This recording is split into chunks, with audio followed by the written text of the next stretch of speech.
Welcome to another episode of Legion Elite Motorsports. I'm your host, Isaiah. And in today's episode, we are going to completely tear down the engine, diagnose it, kind of see, what was good and what was bad, and take it from there. And I apologize in advance. We actually had some video that had no sound testing out some new equipment. Didn't go too well. So let's dive in and hope you guys enjoy.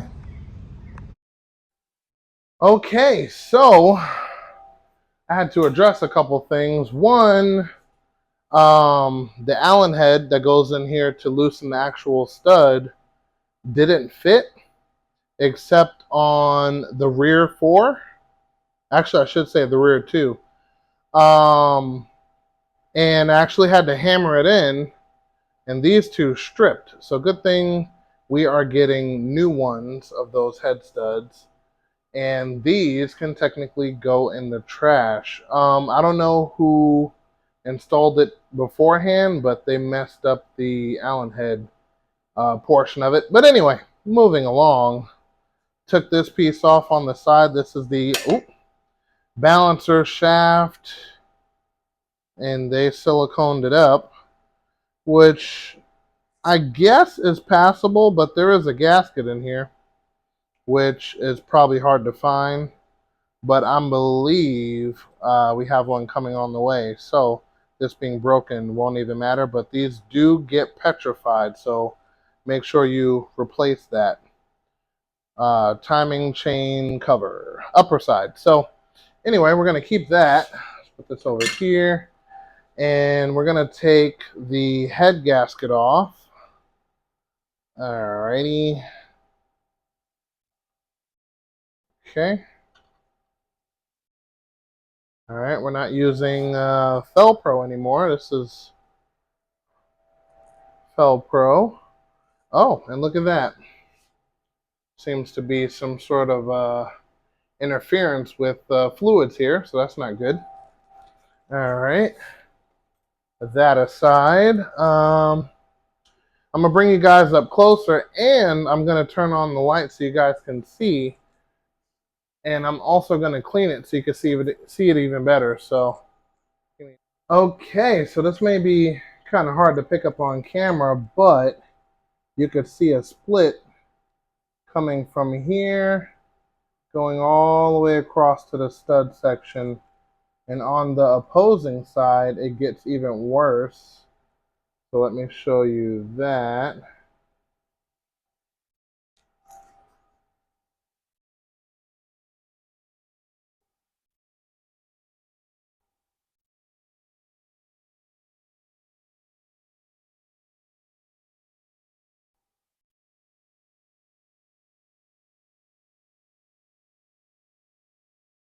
See that crack there? That's pretty serious. So that is the main reason why this block is no good. And from what I understand, there's a set of cracks here also. A little harder to see, but we're not going to test the bounds any more than they already have been. So, yeah. All right. So now we're going to continue to take more of this block apart. And we're taking off all accessories. So the sandwich plate coming off, the knock sensor coming off, timing chain cover, harmonic balancer. We took that balancer shaft plate off, and we have to take off this shield.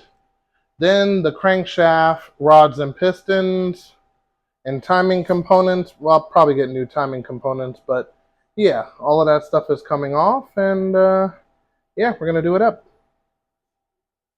So, to get this sandwich plate off, you need a 30 millimeter, and then this bolt right here comes out, just like that. Put that here. Then the sandwich plate pops off. Actually, you know what? There's a 14 millimeter right here that helps hold it together. We're going to pop that off too. So let me grab my 14. There we go.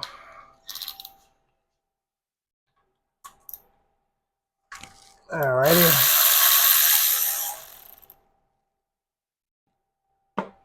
Alright, so now it should come off. Just like that. Alright, there's an O-ring. Ooh, spilling juice in the pan, no worries. So there's an O-ring on the back side and on the inside. Recommended to replace those if you could find it. But that is the sandwich plate. We're going to save that item. Okay. And then the knock sensor was next, which goes right here, lays in this plug. And this is the knock sensor. This has a specific torque when you put it on, so it functions properly. But in this application, we're technically not going to be using this. So, taking it off. All right. Then next we have the harmonic balancer, which is right there. And this one, I use a 3/4 or 7/8, I forget, to pop this off. And I'm going to let you guys in on a little secret. So this is your factory bolt. They make an ARP one for a different Mitsubishi, but it's the same length, thread pattern, pitch, and everything as the original bolt. So I'm going to share this with you guys. And again, it's not needed, but if you're into dressing up your engine or you want ARP everything, you can get this bolt right here. Comes with the washer and everything. Threads right in there. Look at that.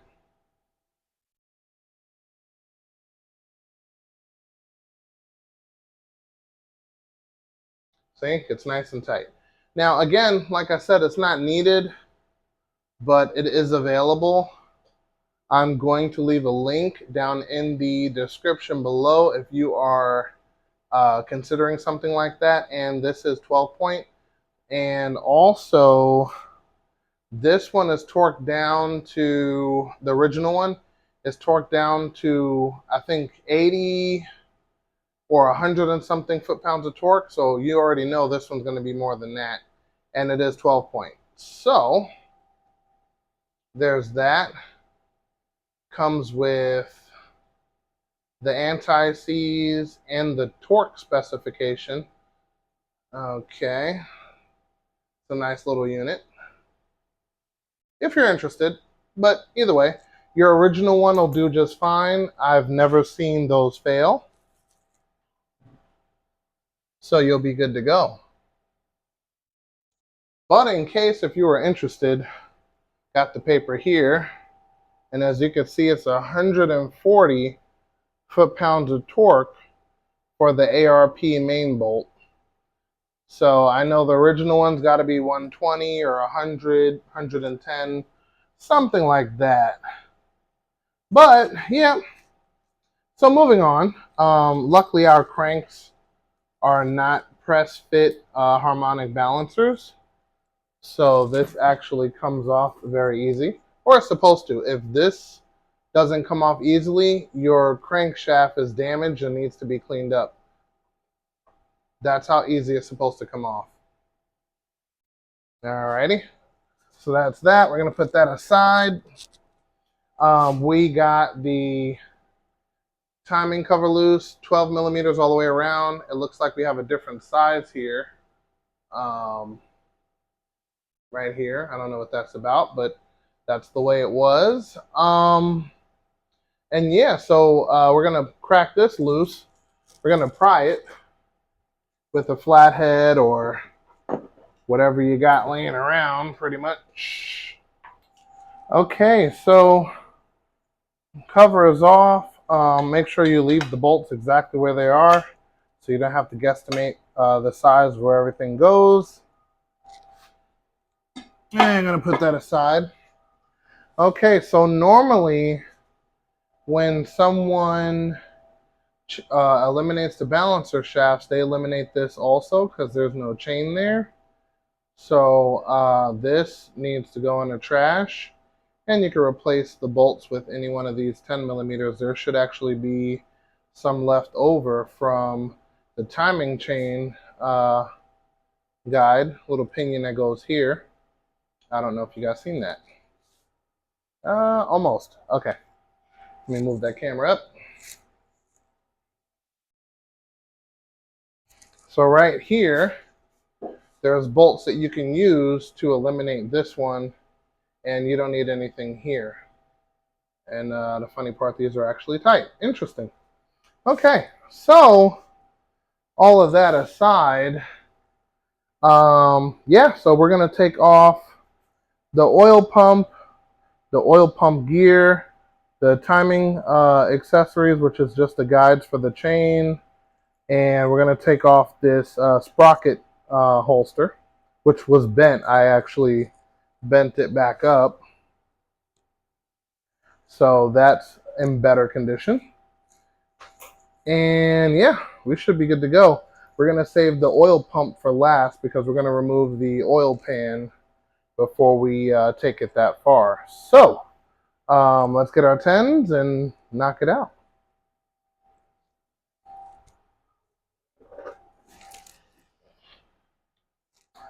All right, so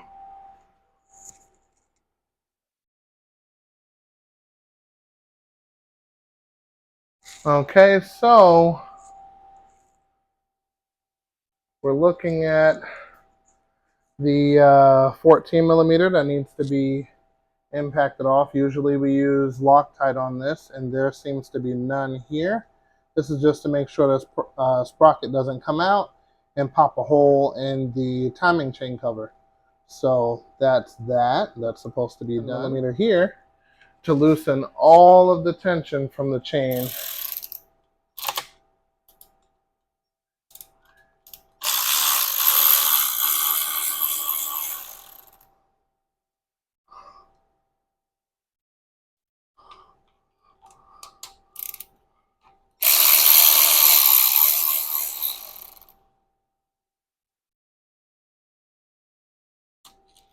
Say it once, say it twice, third time's the charm, and our bracket is off. Make sure you keep the screws with it so there's no question. I'm going to put those down there.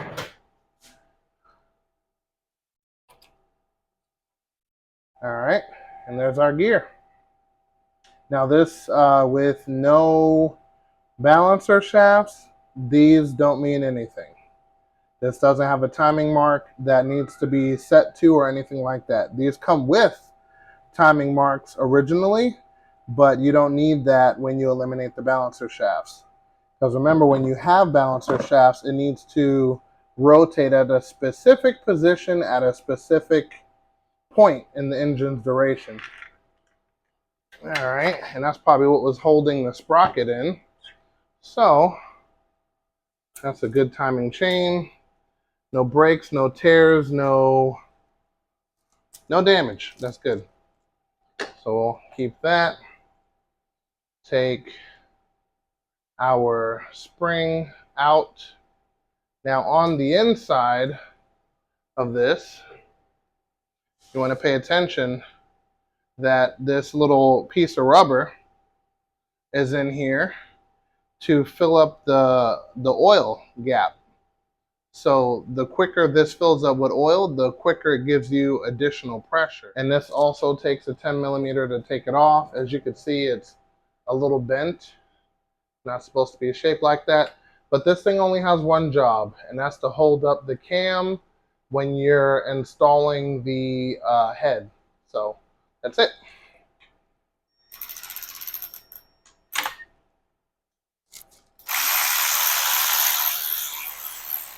All right, so we're going to keep all of that together,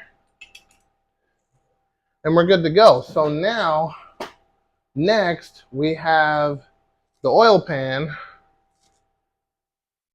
right here. And I already took off all of the oil pan screws. They're right here, all 10 millimeters. And yeah, we'll be able to take this down, use a rubber mallet, and give it. Okay, so we are going to take this oil pan off, use a rubber mallet for persuasion.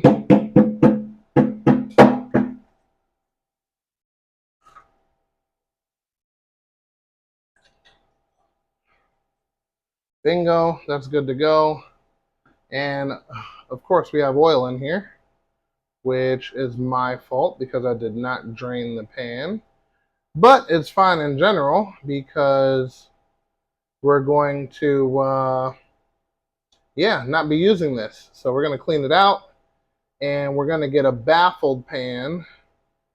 And that basically makes sure that the oil, might as well show you guys since there's oil in the pan, doesn't slosh back and run dry for the pickup. So sloshing back when you accelerate, as you can see, is a common occurrence. And you're running dry because the pickup area is dry, it's going to end up making you blow your motor. So a little baffling will prevent that. So, yep, baffle up, guys, baffle up.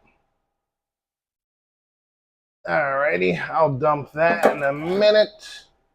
But what we're going to do next is we are going to flip the engine over and we're going to remove the connecting rods, pistons, pickup tube, and oil pump.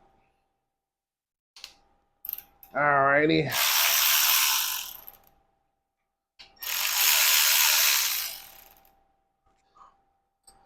Go.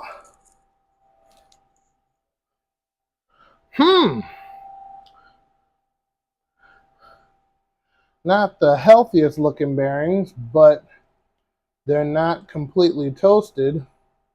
So this lets me know that some line bore honing is in order to make sure that these rods are true to the crankshaft. So not a big deal. The journal has a little bit of scrubbing on it, but nothing that's catching the nail. That means it can be micro polished. And the size of these are, drum roll please,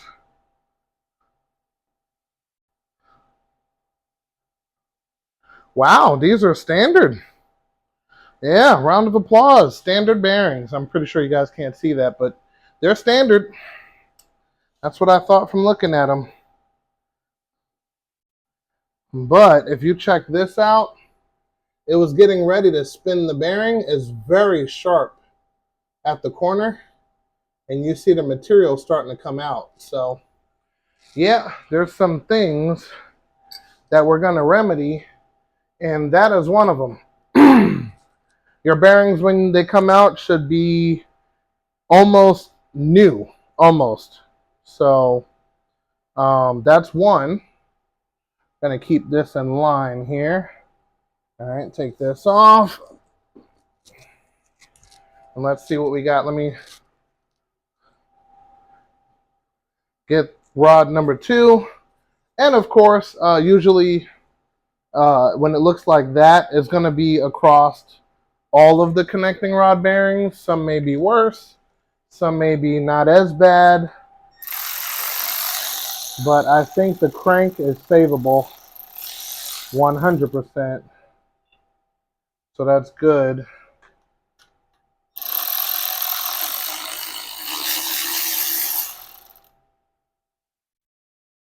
All right.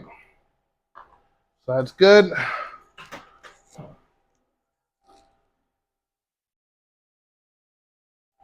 Up. Handle.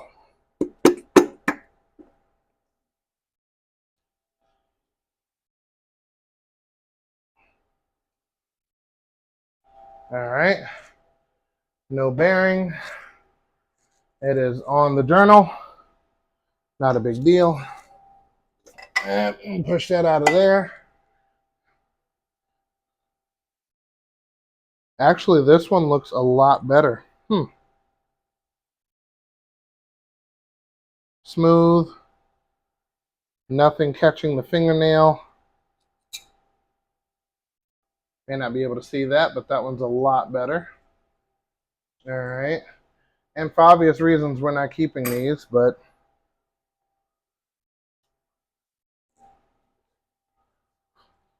all right, let's get the cap.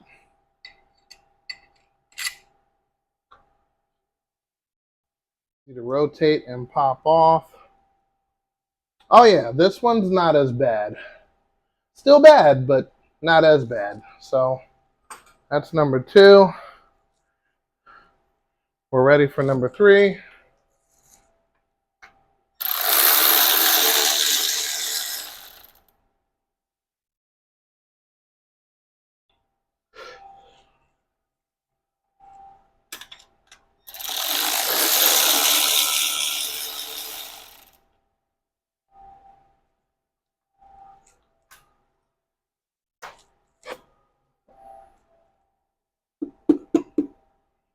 All right.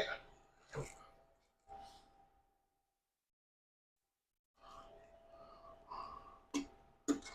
right.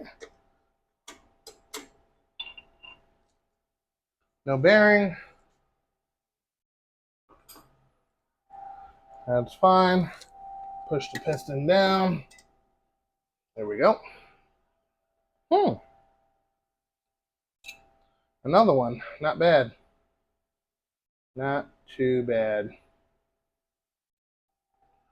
Yep, nothing catching the nail. Savable. That's good when you get a good engine. But I do tell you something that's not good. I noticed something just hit the floor, and it's part of the lower ring. So this ring here is falling apart. Look at that. So definitely no bounce back in that, but that's okay. We're not using these anyway, but we are using these. So these are more important for sure. So that's fine.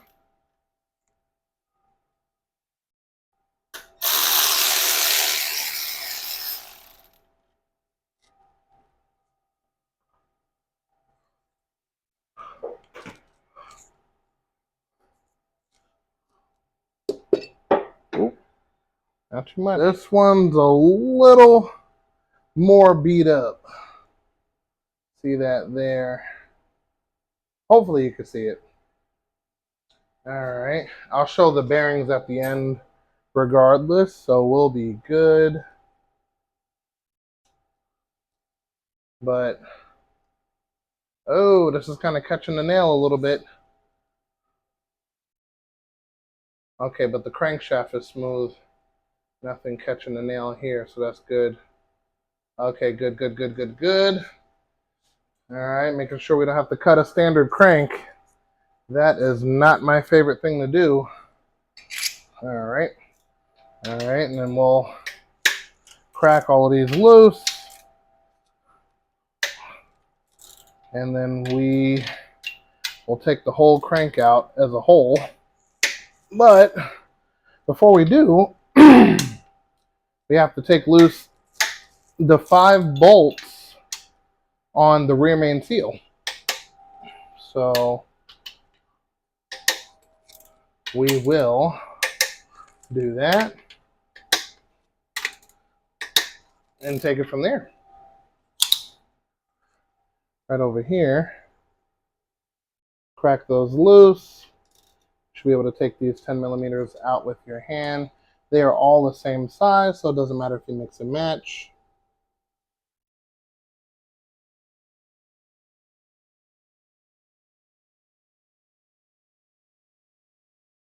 Let's take them out.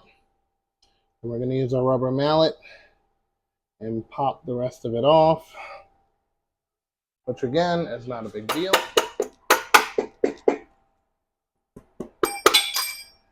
That's fine.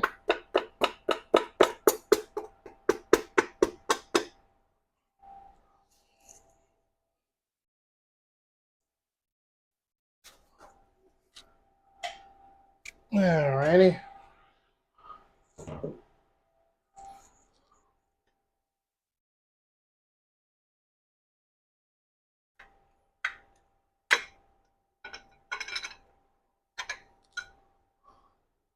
Wow. This is all supposed to be together. Like that. And like this, but all fell out. It's okay. So, got that. Bada boom, bada bing. Now, we're going to take loose all of these caps.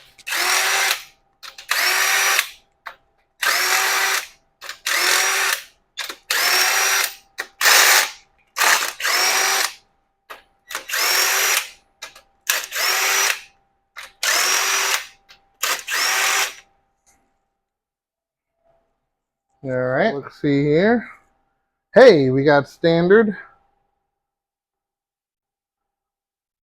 That's a little sharp on the edges, but looks brand new. This is what it's supposed to look like when you take it off. But I'm noticing there's a couple scuffs in here, but nothing too crazy. Nothing out of place or out of sort. All right. Number 2. All right. This is the same deal. It's kind of like a little hot spot here near the corner. And minus the dirt I'm putting on it, but it looks pretty good. It's a little sharp though. I don't know what's up with that, but yeah, okay. All right, number 3. This is usually the hardest one to get out, but you just pull it forward, or excuse me, side to side until it comes up. This is the important one because it has a thrust washer on it. And when you have too aggressive of a clutch, you'll eat this up. So might want to go twin disc if that was something that was available. But everything looks pretty good on the thrust washer. And the main bearing looks good. You guys might be able to see that. All right. So that's 3.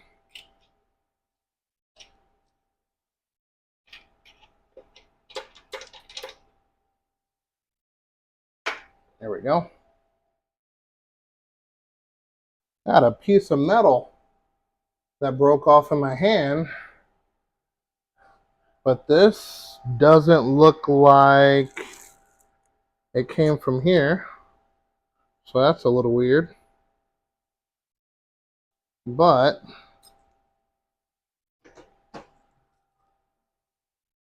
besides this dirty oil on my finger, the bearing looks pretty good. Sorry about that. I kind of smudged it, but you get the point. This engine's very pristine for it to have failed the way it did. Same here. Not bad. So, not bad.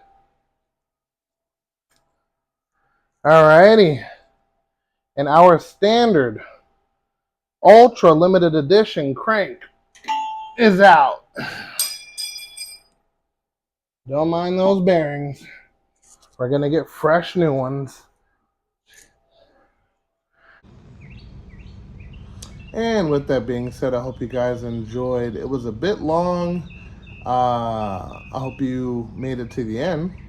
But anyway, we are going to continue next episode by testing the fuel injectors and kind of diagnosing what's with those and take it from there. So I'll see you guys next episode. And remember, knowledge is power.